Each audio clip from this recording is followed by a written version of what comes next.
There's nothing like the joy of a snowy day, the crunch of fresh snow under your boots, the laughter echoing through the frosty air, and the pure magic of watching my wife and daughter race down the hill. After a day like this, there's only one thing that can make it better: a warm, hearty shepherd's pie. Simple ingredients, layered with love. Let's get started. First, we're going to salt a pot of diced potatoes.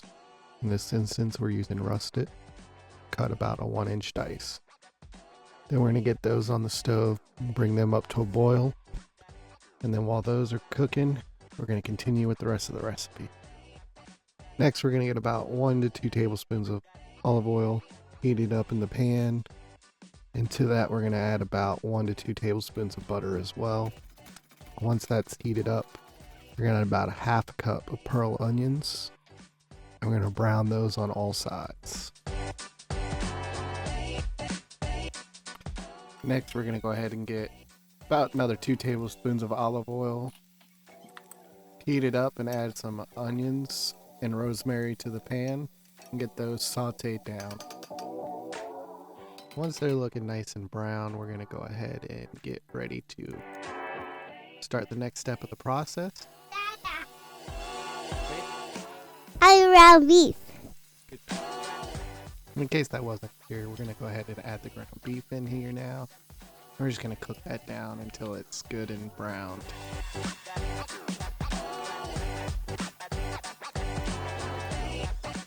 Now we're going to add our tomato paste, sherry vinegar, flour, and let that all cook down.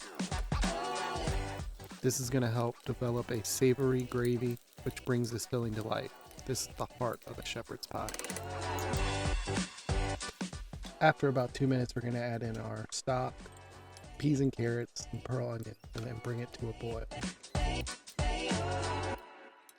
Shortly after that, you're going to go ahead and season with salt and pepper, and then stir in the parsley.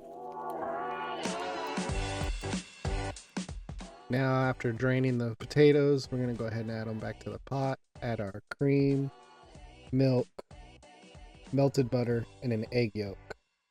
And then we're going to go ahead and smash those until they're nice and smooth. If you have a ricer, it's best to go ahead and pass the potato through it first. Fortunately, I don't, so I have to resort to this method. And you want to do this before adding your ingredients. We'll layer it all together, spreading those mashed potatoes like a warm blanket. It's already a work of art. We're taking this to the next level by topping our mashed potatoes with a generous sprinkling of freshly grated Parmesan. It melts beautifully in the oven, adding a golden, cheesy crust and an extra layer of flavor to our shepherd's pie. Into the oven it goes, where everything melds into a symphony of flavors. And here it is, shepherd's pie, the perfect way to end a snowy day. Simple, hearty, and made with love. Because there's nothing better than a warm home, good food, and the people you love most on a snowy day. Thanks for joining us. Stay warm, and we'll see you next time. Don't forget to like, comment, and subscribe for more family moments and delicious recipes.